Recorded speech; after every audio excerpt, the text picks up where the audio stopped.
Henry Curtis, Luana Jones, Robert Fertucci, Vico Rob Law. Vico.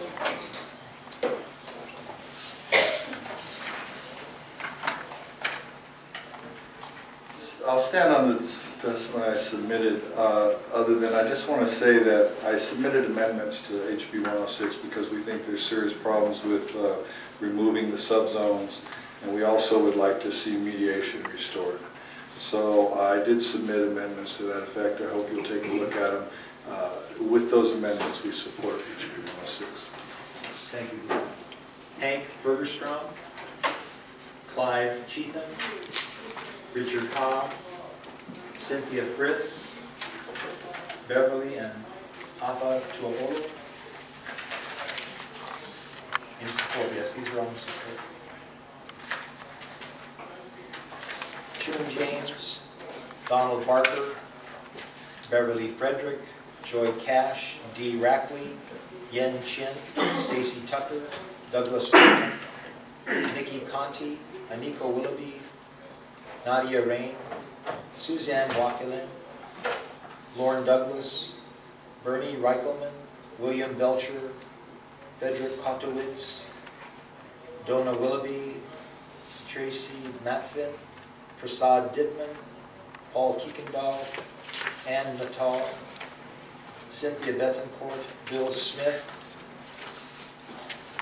Continuing in support, Lisa Andrews, Terry J. Walker, Stephen Satani, Thomas Lubin, Shannon Rudolph, Doran Vaughn, Felicia Cowden, Jay Bondenson submits comments, Janelle Hugh, Rosemary Patronette, Gary Hooser, Thomas Lee Travis, Harry Kennedy. Mr. Mayor.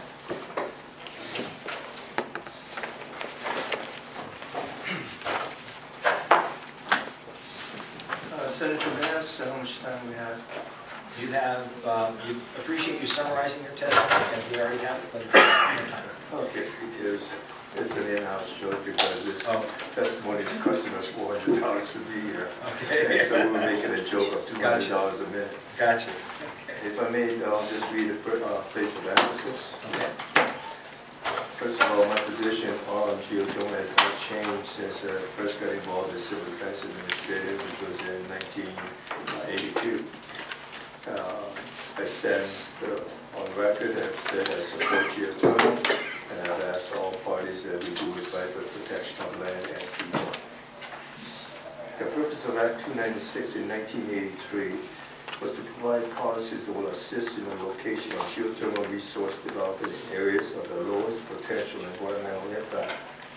And this was to be done by requiring that any potential geologic hazards to geothermal production or use in the proposed area are examined, that any environmental or social impacts or the development of geothermal resources within the proposed area be considered, that the compatibility of development and utilization of geothermal resources within the proposed area is considered with other allowed uses within the area and within the surrounding lands. If we do not reinstate subzone, I ask this committee, how do we ensure that the commitments, if we eliminate subzones and we allow exploration development of geothermal in all state land use categories, of conservation, urban, rural, and agricultural districts, how do we ensure these commitments for geothermal power plants are to be allowed in all of these land districts? And truthfully, sir, I cannot understand that the public accepted this in any form that you would allow a major industrial plant to be placed anywhere in this land district classifications. I will conclude. May I close with a statement made by Dr. Yoshihara from a paper presented in the development of the geothermal subzones in 1985. Dr. Yoshihara was at the time serving with the State Department of Planning and Economic Development. In closing, this quote, in closing, the designation of geothermal resources subzones, together with other established regulations and statutes, are intended to facilitate the orderly development of geothermal energy in Hawaii. whereby exploration, development, and production of electricity from geothermal resources may take place in consonance with the state's energy goals and our interest in preserving Hawaii's unique social and natural environment. These are commitments made to the people of Hawaii, the development of geothermal by the state legislature of Hawaii, and signed into law by the government. These policies regulated geothermal activity in Hawaii for nearly 30 years.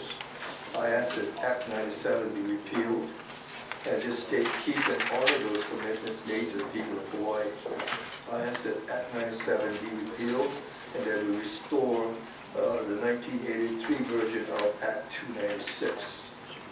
And I asked this committee to please take a good look at what, if these changes, if we do not repeal Act 97 and restore it back to what was created in 1983, let's visualize what would happen to the development of geothermal. And I'll close with this, because people don't see. I have said this since 1983. A commitment to the sport of the development of geothermal. All I've asked this state is let's do it right for the protection of people and protection of the environment.